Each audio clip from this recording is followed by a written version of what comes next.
नमस्कार दोस्तों, मैं हिमांशु स्वागत करता हूँ आपका मेरे सुशंकरम लर्नर बॉक्स चैनल में।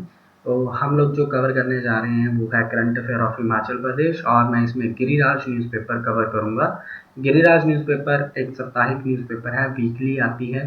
एग्ज़ाम व्यू पॉइंट से काफ़ी इम्पोर्टेंट है, तो जो भी इम्पोर्टेंट चीज़ें होंगी गिरिराज की हर सप्ताह हम इसको डिस्कस करेंगे। आगे बढ़ने से पहले मैं आपको एक चीज़ बता दूं कि जो भी मटेरियल यहाँ पे डिस्कस किया जाएगा वो उसका सिर्फ और सिर्फ एक मोटिव होगा, एजुकेशन। इसके अलावा कोई भी रिलीजियस सेंटिमेंट्स या बिलीव्स किसी के भी हर्ट नहीं किए जाएंगे इसमें। ऐसा इसका कोई पर्पज़ नहीं है, क्योंकि मैं मानता हूँ कि गिरिराज है, गिरिराज में कई बार एक ऐतिहासिक या पौराणिक कथाओं से रिलेटेड चीज़ें डाली जाती हैं और जो बच्चे को जानना स्टडी व्यू पॉइंट से, जो भी एस्पिरेंट्स हैं हमारे, उनको जानना ज़रूरी होता है। तो वो सिर्फ और सिर्फ एजुकेशन बेस से ही उनको डाला गया है, इसका और कोई पर्पज़ नहीं है। तो चलिए आज का जो न्यूज़ है वो हम कवर करते हैं। तो पहला जो है वो महिलाओं को आत्मनिर्भर बनने की यहाँ पे बात की गई है और ये स्कीम जो है वो है हमारी एक बीघा योजना। ये जयराम सरकार ने 21 मई 2020 को इसका जो है शुभारंभ किया। इसमें जो वुमेन्स हैं इसको जो है इनको जो है इकोनॉमिकली इंडिपेंडेंट बनाया जाएगा, वो अपनी आजीविका कमाने में सक्षम हो। साथ ही साथ गांव का विकास भी इसमें होगा और महिलाओं के आर्थिक स्वावलंबन का जो मार्ग भी यहाँ पे प्रशस्त किया गया। तो देखते हैं इस योजना के अंदर क्या बोला गया है। इस योजना के अंदर एक महिला या उसका परिवार जिसके पास जो है 1 बीघा जमीन है, यानी कि 0.4 हेक्टेयर या 1.6 कैनाल जिसके पास जमीन है, वो क्या करे, फल सब्जियां वगैरह अपने बैकयार्ड में उगा सकते हैं। बड़े आराम से आप देख सकते हैं, इस चीज़ को बड़े आराम से किया जा सकता है। तो इसके लिए सरकार ने प्रोत्साहन दिया है कि इसमें आए वुमेन्स अपने आप को एनरोल करें। वुमेन्स कैसे आएंगी? वुमेन्स अपने आप को सेल्फ हेल्प ग्रुप यानी कि स्वयं सहायता समूहों में जो रजिस्टर हैं, जिसमें 5,000 स्वयं सहायता समूह जो हैं लिए जाएंगे फ्रॉम डिफरेंट पंचायत, तो अपने आप को रजिस्टर करवाएंगी और इसके माध्यम से जो फर्स्ट फेज़ रहेगा इसमें 1.50 लाख जो यानी कि 1.5 लाख महिलाएं जो हैं वो इसमें शामिल होंगी। 5,000 स्वयं सहायता समूह सेल्फ हेल्प ग्रुप और यानी इसमें 1.5 लाख महिलाएं शामिल होंगी। टोटल मिला के मीन्स नंबर की बात करें तो 1.5 लाख होगा महिलाओं के इसमें और 5,000 जो है वो आपका सेल्फ हेल्प ग्रुप है इस, ठीक है।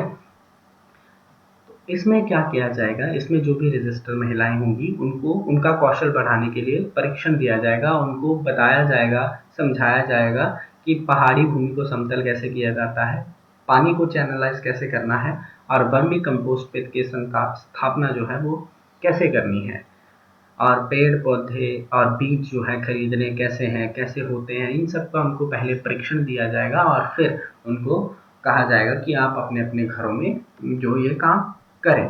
तो जितने भी महिलाएं हैं, 1.5 लाख के करीब महिलाएं जो हैं वो इससे लाभान्वित होंगी और जो भी इस योजना के अंदर आएगा उसको 40 लाख रुपए तक का अनुदान जो है वो प्रदान भी किया जा सकता है।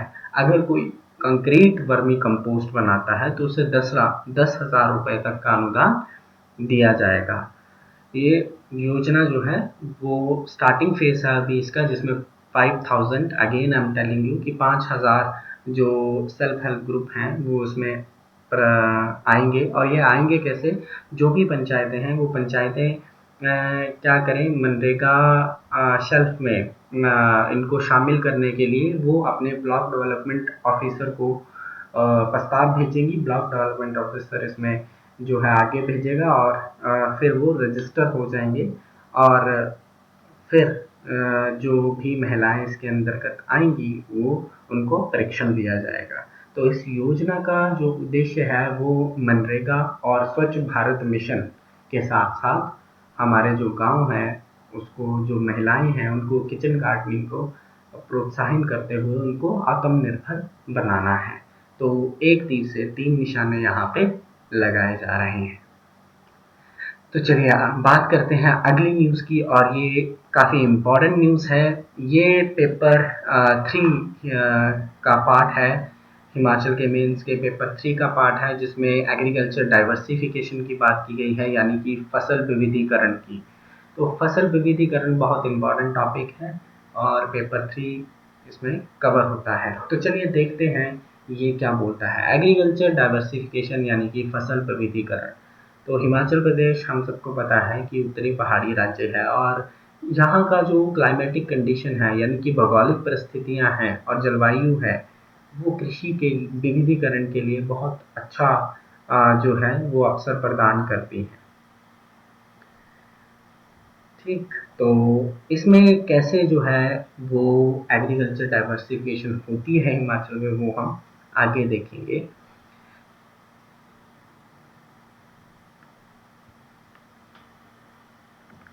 इससे पहले मैं आपको बता दूं कि साथ में ये जो फसल विविधीकरण है, यानी कि विविधीकरण डाइवर्सिफिकेशन का जो एक मेन एम है वो है आपकी उत्पादक क्षमता को बढ़ाना ही नहीं, बल्कि साथ में जो छोटे किसान हैं उनकी आजीविका का यानी कि उनकी इनकम को डबल भी किया जाए। दोनों चीज़ें होंगी यहाँ पे आपकी फसल डाइवर्सिफिकेशन से, यानी एग्रीकल्चर डाइवर्सिफिकेशन से आपकी जो सॉइल की कैपेसिटी है वो भी इंक्रीज होती है, उत्पादक क्षमता जिसको हम बोलते हैं वो भी इंक्रीज होती है, और साथ के साथ यहाँ पे जो मोटिव है वो छोटे किसानों को उनकी जो आजीविका है वो अपना गुजारा जो है वो कम में चलाते हैं, तो उनका एक अर्निंग सोर्स बन जाए, ये भी जो है एग्रीकल्चर डाइवर्सिफिकेशन का एक एम है। और साथ के साथ प्राकृतिक संसाधनों का संरक्षण करना भी इसका काम है। तो चलिए देखते हैं। तो हिमाचल प्रदेश में जो फसल विविधीकरण है, ये प्लान कैसे बनाया गया। पहले जो विविध कृषि है यानी कि एग्रीकल्चर डाइवर्सिफाइड एग्रीकल्चर एक फील्ड है, उसको स्टडी किया गया, और साथ में आपका जो कृषि आय है, माफ़ करना ये कृषि का शो जो है वो दूसरा पड़ गया है यहाँ पे। जो आय वृद्धि है वो कैसे हो सकती है, इन दोनों को मिला के एक प्लान तैयार किया गया हिमाचल में 2008 में, और फिर इसको इम्प्लीमेंट किया गया। तो कैसे राज्य में जो फसल विविधीकरण जो है वो किया जाता है, वो उसकी काफ़ी संभावनाएं हैं, देखते हैं आगे। तो फर्स्ट है हमारे पास दलहन और तिलहन की खेती, यानी कि पल्सेस एंड ऑयल सीड्स। तिल हम जानते ही हैं, दलहन मतलब दालें, पल्सेस मीन्स पल्सेस, और ऑयल सीड की खेती जो है हम इकट्ठी यहाँ पे कर सकते हैं। हिमाचल में जो मेजॉरिटी फसलें हैं वो हमारे पास गेहूँ, मक्का और चावल ही प्रमुख फसलें हैं यहाँ पे। बट हम क्या कर सकते हैं, पल्सेस और ऑयल सीड्स की भी ग्रोथ जो है वो कर सकते हैं। लास्ट टाइम पे ये जो था बहुत कम हो गया था, क्योंकि इनकी जो प्राइस था वो कीमतें जो थी काफ़ी उछाल आ गया था इनमें, तो जिससे जो था किसान जो था वो एक हिसाब से डीमोटिवेट हो गए थे इसको लगाने के लिए। तो इनको जो है वो अब मोटिवेशन जो मिला दे रही है सरकार की इसको लगाया जाए और ज़्यादा इसकी इंक्रीज़ किया जाए। तो अगर हम दालें और ये पल्सेस और सीड ऑयल जो लगाते हैं, इससे क्या होता है, इससे ना केवल जो हमारी सॉइल है उसमें जो उसकी क्षमता है, उर्वर क्षमता है वो इंक्रीज होती है, साथ ही साथ अगली फसल में नाइट्रोजन की आवश्यकता भी कम होती है। तो दो चीज़ें कि ये एक तो आपकी सॉइल की कैपेसिटी को, उर्वर क्षमता को, उत्पादक क्षमता को बढ़ा रहा है, और साथ के साथ अगली जो फसल इसमें डाली जाए बोई जाएगी, उस अगली फसल को नाइट्रोजन की आवश्यकता भी कम पड़ेगी। तो कितना बेनिफिट जो है वो आपको दे रही है। नेक्स्ट हम देखते हैं कि सब्जी और फल की खेती, कि सब्जियों और फलों का जो है वो लगाए जाए, ज़्यादा से ज़्यादा इसको प्रोत्साहन जो है वो दिया जाए। तो हमारा जो हिमाचल है वो फसलें यहाँ पे काफ़ी उच्च मूल्य पे फसलों का रूप माना जाता है, और काफ़ी 36% जो है वो उनका योगदान रहा है फल और सब्जियों का हिमाचल में। तो ये जो हमारी जो जलवायु भी है वो भी काफ़ी इम्पोर्टेंट रोल प्ले करती है। सब्जियों के लिए काफ़ी अच्छी जो है फसल हम तैयार कर सकते हैं। सा इसके एक और कंसेप्ट है हमारा, दैट इज़ नकदी फसलें यानी कि कैश क्रॉप्स, इनको जो तुरंत आपको पैसा देती हैं।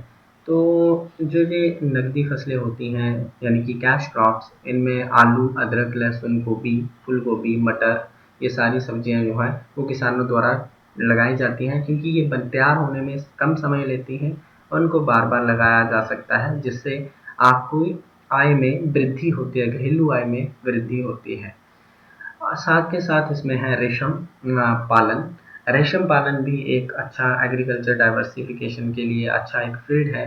हिमाचल में हालांकि इसको उस लेवल पे किया नहीं जा रहा है, तो सरकार इस पे अब ध्यान दे रही है, तो रेशम पालन को राज्य को बढ़ावा देना चाहिए और जो इसमें सब्सिडी का प्रावधान भी रखा जाना चाहिए और जो गरीब वर्ग है उसको ऊपर उठा सकते हैं हम रेशम पालन के तरीके से भी। नेक्स्ट हम देखते हैं कि कृषि विविधीकरण के लिए जो मेन बातें ध्यान रखने योग्य हैं वो क्या-क्या हैं। देखो, फसलें तो उगा ली जाती हैं, फसलों का जो प्रोडक्ट होता है और कैसे उसको बेचना है, उस पे मेन काम जो है वो किया जाए। तो ध्यान रखने वाली बातें हैं प्रोसेसिंग, यानी कि फसलों से जो भी प्रोडक्ट बनाया जाएगा उसकी जो प्रोसेसिंग है यानी प्रसंस्करण, जो प्रोसेसिंग यूनिट है वो अच्छी हो, बेहतर हो, जिससे जितनी प्रोसेसिंग यूनिट से क्या होगा, प्रोसेसिंग यूनिट से रोजगार की संभावनाएं भी इंक्रीज होंगी। ठीक है, लोगों को एम्प्लॉयमेंट भी मिलेगा, आय में भी इंक्रीज होगा और ग्रामीण क्षेत्र के लोगों में भी खासकर इस चीज़ का बढ़ावा मिलेगा। और साथ के साथ जो हमें सेकंड बात ध्यान में रखनी है वो है मार्केट, यानी कि बाजार, कहाँ इसको बेचना है। तो कृषि उपज जो है, ठीक है, बाजार पे डिपेंड करती है, मात्रा गुणवत्ता दोनों में एक रिलेशन होता है। तो कहाँ बेचनी है, कैसे बेचनी है, इस चीज़ का ये सारा जो है यानी कि मार्केट प्लेस को हमें स्टडी करना चाहिए और सरकार को भी जो है वो ध्यान देना चाहिए कि मार्केट प्लेस ऐसा हो जो फार्मर्स के लिए, दूर के फार्मर्स हैं या लो फार्मर्स जो हैं जिनकी जितनी नहीं होती उनके लिए जो है उसकी सहूलियत जो है वो प्रदान की जाए और उनको अप्रोच करना जो है वो एक्सेसिबल हो। थर्ड इसमें है एक जैविक कृषि पर्यटन, यानी कि ऑर्गेनिक फार्मिंग टूरिज्म। ये एक बेहतरीन कंसेप्ट है जो अभी भर के आ रहा है सामने। इसमें क्या है कि देखो, घर पे ही क्या करें, आप ऑर्गेनिक फार्मिंग करें और उसको पूरे गांव को ऐसा टूरिस्ट प्लेस में बनाएं। जैसे कि आप क्या करें, सुगंधित पौधे, औषधि पौधे, ठीक है, कोई ऑर्चिड यानी कि फूलों का एक गार्डन ही, ठीक है, ये सारा फलों का गार्डन ही आप तैयार करें जो लोगों को अट्रैक्ट करे और लोग अट्रैक्ट भी होंगे और आपकी इनकम भी आएगी। तो ये भी एक बेहतरीन कंसेप्ट है जिस पे ध्यान दिया भी जा रहा है और काम होना बाकी भी है। तो फसल विविधीकरण, एग्रीकल्चर डाइवर्सिफिकेशन को अभी हमने देखा कि इतनी सारी चीज़ों से एग्रीकल्चर डाइवर्सिफिकेशन जो है वो हो सकती है। तो सरकार ने क्या रणनीतियाँ अभी तक बनाई और क्या संरचनाएं थी सरकार की जो इस पे काम कर रही थी। तो चलिए बात करते हैं सरकार की संरचनाओं। तो हमारे एरिया का जो है बहुत सारी स्कीम्स जो है सरकार ने इसमें डेवलप की हैं, जिसमें हम बात करेंगे कि जो पूर्वोत्तर बागवानी क्षेत्र है उसको विकास के लिए प्रौद्योगिकी मिशन करना शुरू किया था। इस कार्यक्रम द्वारा अनुसंधान, उत्पादन, विस्तार, कटाई के बाद प्रबंधन, प्रसंस्करण यानी कि आपकी प्रोसेसिंग, विपणन यानी कि मार्केटिंग और निर्यात यानी कि इंपोर्ट एक्सपोर्ट जो है वो कैसे इसको किया जाएगा, इन सब पे यहाँ पे इस मिशन में ध्यान दिया गया। सेकंड है राष्ट्रीय कृषि बीमा योजना, जो है वो लागू की गई। जो भी हमारी फसलें हैं, जिन जैसे वार्षिक फसलें हैं, आपकी खाद्य फसलें हैं और तिलहन वगैरह हैं, तो इन पे जो है वो आपको बीमा योजना जो है वो शुरू की और जिससे अगर कभी फसल खराब भी हो जाती है किसी कारणवश, तो किसानों को जो है वो 50% जो था वो उसका अनुदान जो था मिल जाता था। और बागवानी क्षेत्र में सरकार ने चलाने के लिए कोल्ड स्टोरेज का निर्माण किया, आधुनिकीकरण का इसको विस्तार किया और जिसमें नियर अबाउट 25% जो है वो सब्सिडी का भी प्रावधान। जितनी भी स्कीम्स हैं उन पे मैं डिटेल में जो है वो आपसे बात करूँगा और इसके लिए एक अलग वीडियो जो है वो बनाई जाएगी। तो नेक्स्ट हम बात करते हैं कि जो वर्षा आधारित भूमियाँ हैं जहाँ पे पानी की ज़्यादा ज़रूरत पड़ती है फसलों के लिए, वहाँ पे वाटरशेड डेवलपमेंट फंड का भी प्रावधान रखा गया और वाटरशेड मैनेजमेंट को भी प्रोत्साहन दिया गया। साथ के साथ जो मार्केटिंग है इस स्कीम को, जो कृषि विपणन है यानी कि मार्केटिंग की टेक्नीक को जो है वो सुदृढ़ किया गया। काफ़ी जो है उस पे काम किया गया कि कैसे जो उचित गुणवत्ता को नियंत्रण किया जाए, जिससे जो मानकीकरण है अच्छा एक यानी कि एक सुनिश्चित रूप जो है वो डाला जाए, ताकि निर्यात जो है वो ज़्यादा हो। निर्यात ज़्यादा होगा तो इनकम भी स्टेट की ज़्यादा होगी। नेक्स्ट इसमें थी फसल बीमा योजना, जिसमें फसल के ऊपर बीमा जो है वो करवाया जा सकता है। साथ में बीज बैंक योजना भी थी, जिसमें बीजों को स्टोर किया जाता है और जब भी अगर किसी आपके प्रदेश में कहीं भी कोई घटना होती है तो वहाँ उससे निपटने के लिए ये जो है एक स्टोर रखा जाता है, ताकि बाद में बीजों की जो है वो कमी ना हो।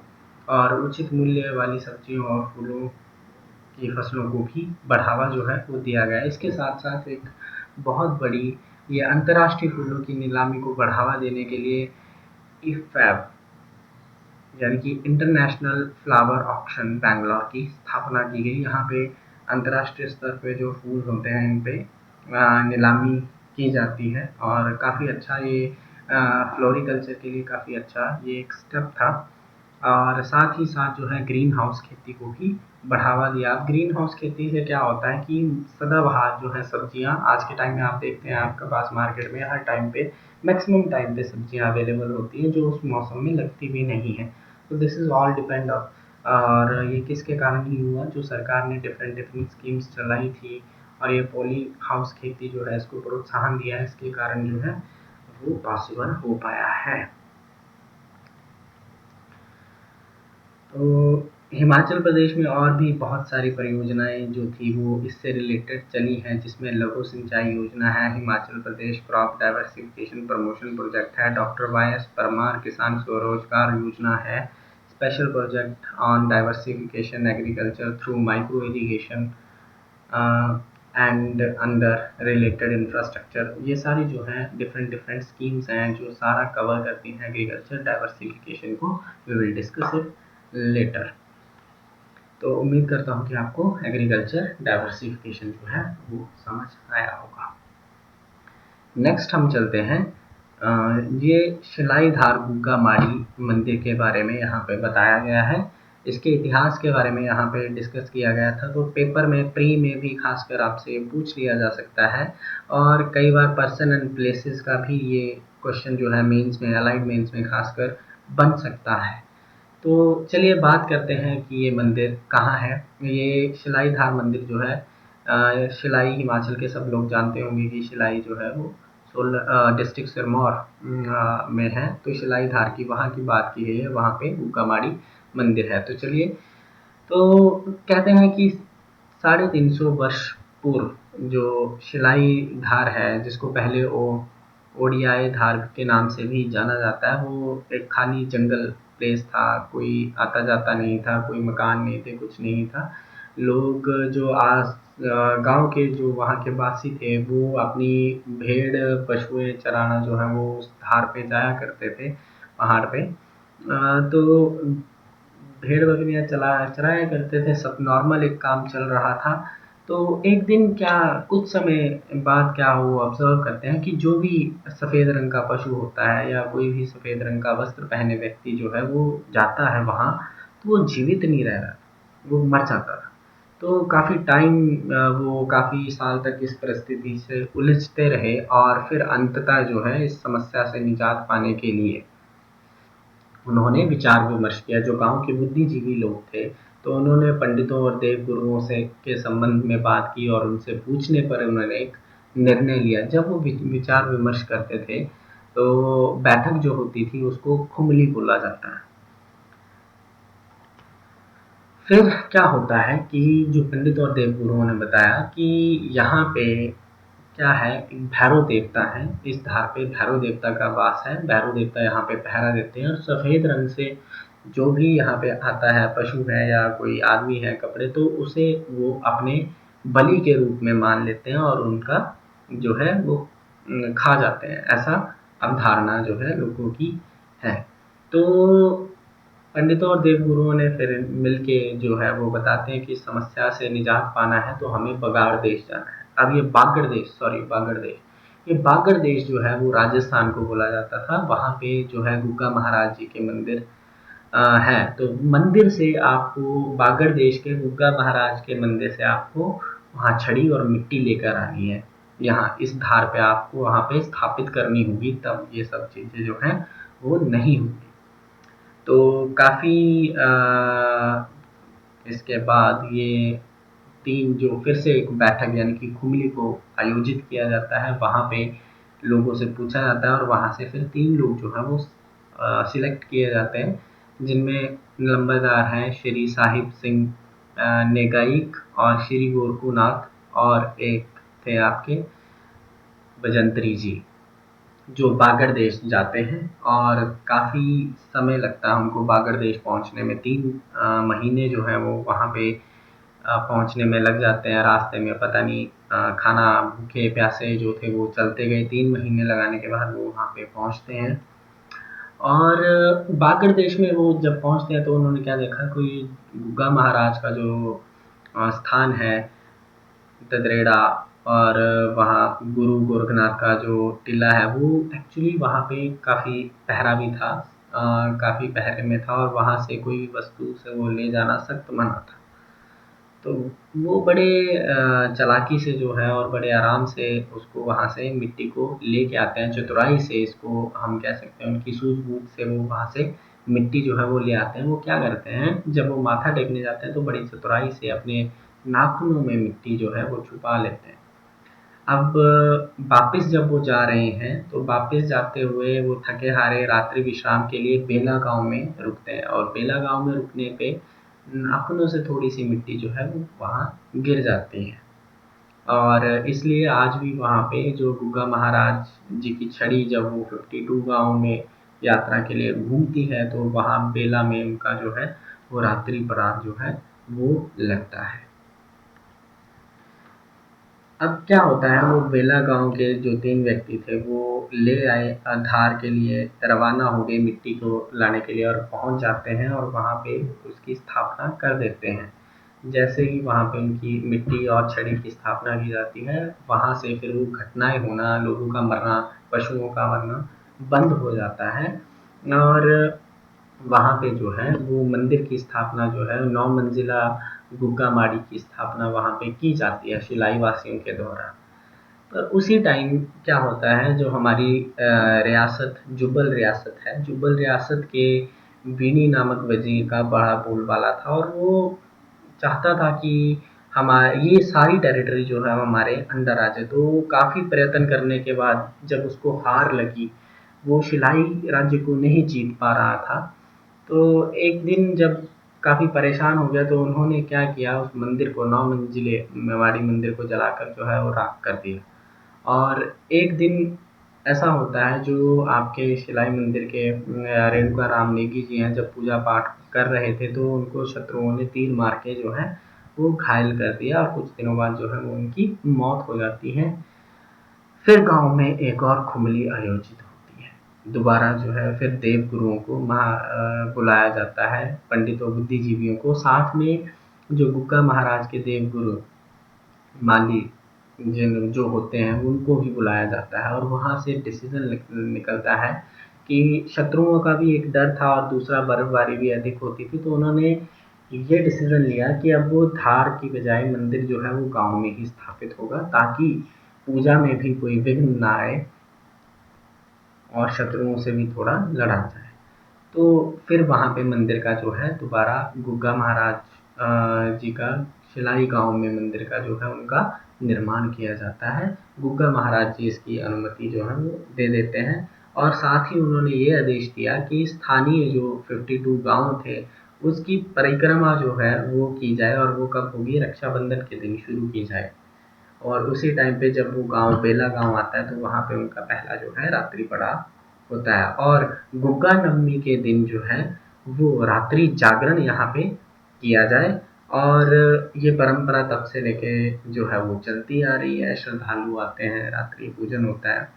और खासकर एक और इंटरेस्टिंग बात यहाँ पे ये है कि अगर कोई व्यक्ति सांप से काट लिया जाता है तो उसे भी गुग्गावाड़ी के मंदिर जो है वो लाया जाता है, और जो है लोग ऐसा माना जाता है पूरी रात उससे जागरण करवाया जाता है और वो ठीक भी होते हैं। और आसपास के इलाकों में कोई भी किसी भी व्यक्ति को सांप काटने से कभी मौत नहीं हुई है, ऐसा यहाँ का मानना है। उस टाइम से लेके हर तीसरी पीढ़ी जो भी उनके वंशज थे, हर तीसरी पीढ़ी जो है गुप्ता महाराज के वजीर का पद जो है वो हर तीसरी पीढ़ी के वंशज को दिया जाता है। सबसे पहले जो साहिब सिंह नेगी वजीर रहे, उसके बाद उनके पुत्र श्री से राम नेगी जी, उनके बाद उनके पुत्र श्री रति राम नेगी तथा उनके पुत्र श्री गुलाब सिंह नेगी वजीर रहे। गुलाब सिंह नेगी ने जब अपने पुत्र श्री आशीष नेगी को वजीर पद में दिया, पर वो जल्दी कम आयु में ही उनकी डेथ हो गई। उसके बाद उनके पिता श्री विक्रम सिंह नेगी जो हैं वो वर्तमान वजीर जो हैं वो वहाँ पे हैं। तो ये इतिहास जो था आपका गुग्गा माटी साहब जी का था। तो चलिए प्रस्थान करते हैं अगली न्यूज़ की तरफ, और ये न्यूज़ है हमारी राष्ट्रीय कला कालिदास सम्मान से। तो हमारे जो धनी राम खुशदिल हैं उनको राष्ट्रीय कालिदास सम्मान से जो है वो किया गया। ये न्यूज़ भी आपका पर्सन एंड प्लेसेस को कवर करती है। पर्सन में इसको पर्सनालिटीज़ पे पूछ लिया जा सकता है, क्योंकि और ये जो है वो बिलोंग करते हैं हमारे डिस्ट्रिक्ट कांगड़ा की जो चित्रकला शैली है उस पे इन्होंने, कांगड़ा चित्रकला शैली जो है उस पे उनको राष्ट्रीय कालिदास सम्मान से अलंकृत किया गया। तो कालिदास सम्मान किसको दिया जाता है? ये मध्य प्रदेश द्वारा जो है वार्षिक रूप में दिया जाने वाला एक पुरस्कार है। इस पुरस्कार का नाम जो है वो भारतीय प्रसिद्ध शास्त्रीय संस्कृत लेखक हमारे कालिदास जी उनके नाम पे रखा गया। इसे सबसे पहले 1980 में प्रस्तुत किया गया था, और प्रस्तुत किया गया था। बाद में जो है जो प्रारंभिक रूप रहा शास्त्रीय संगीत, शास्त्रीय नृत्य, रंगमंच, प्लास्टिक कला, इस पे जो है इसको देना शुरू किया गया था। और काफ़ी लोग हैं जिनको ये मिल चुका है। उसमें से कुछ हैं पंडित रविशंकर जी जिनको आप जानते होंगे, एम.एफ. हुसैन को आप जानते होंगे, पंडित जासूराम जी हैं, राज जी हैं, शुभ मित्र हैं, इन सबको जो है इब्राहिम अलकाजी हैं, इनको जो है मिल चुका है। तो इसी अभी जो है हमारे ये कांगड़ा के धनी राम खुशदिल जी हैं, इनको जो सम्मान जो है वो मिला है। इनको मिला है कांगड़ा चित्रकला को लेकर। इन्होंने कांगड़ा चित्रकला को समूचे विश्व में जो है वो अपना एक स्थान रखती है। ये शुरू कब हुई थी कांगड़ा चित्रकला? कांगड़ा चित्रकला जो है वो महाराजा संसार चंद के शासनकाल में ये काफ़ी फली फूली है। इनका टाइम पीरियड 1765 से लेके 1823 तक का है। काफ़ी जो है इसका विख्यात हुई है कांगड़ा चित्रकला।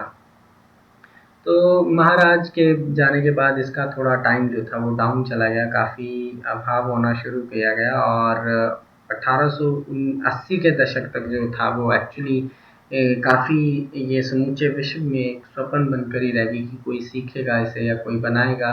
तो इन्होंने इसमें काफ़ी रोल निभाया है हमारे धनी राम खुशदिल जी ने। तो धनी राम खुशदिल के बारे में जान लेते हैं कि ये उनका जो खास है जिला कांगड़ा, ठीक है, टुगियारी गांव से धनी राम जी जो है खुशदिल जी बिलोंग करते हैं। तो काफ़ी फेमस है वहाँ पे। इनका घर जो है मुंशी राम के घर जो है वो उनका जन्म हुआ था 25 जून 1970 को। और ये क्या बोलते हैं 1987 के डोलियारी माध्यमिक पाठशाला में 10वीं की परीक्षा में उत्तीर्ण हुए। उसके बाद ये पहाड़ी चित्रकला के लिए 4 वर्षीय प्रशिक्षण पहाड़ी चित्रकला के स्कूल विशेषज्ञ चंदूलाल राणा के सानिध्य में हिमाचल कला संस्कृति और भाषा अकादमी से इन्होंने परीक्षण जो है वो प्राप्त किया। और इसके उपरांत जो थे पद्मश्री विजय शर्मा के आशीर्वाद से इस कला को आगे इन्होंने बढ़ाया, और आज हम सब जो है उनका नाम जानते हैं।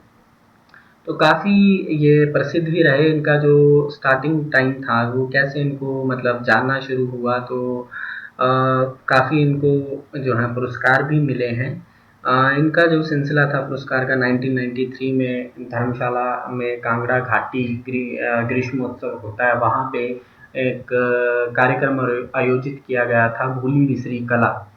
तो भूली बिसरी कला प्रतियोगिता में इनको प्रथम पुरस्कार मिला है। फिर 12 जनवरी 1994 को स्वामी विवेकानंद के 131 जन्मदिन उत्सव पर भी उनको प्रथम पुरस्कार मिला है। फिर 1995 में हिमालयन कला संगठन सम्मान, फिर 2011 में राज्य स्तरीय पुरस्कार जो है वो इनको प्रदान किए गए।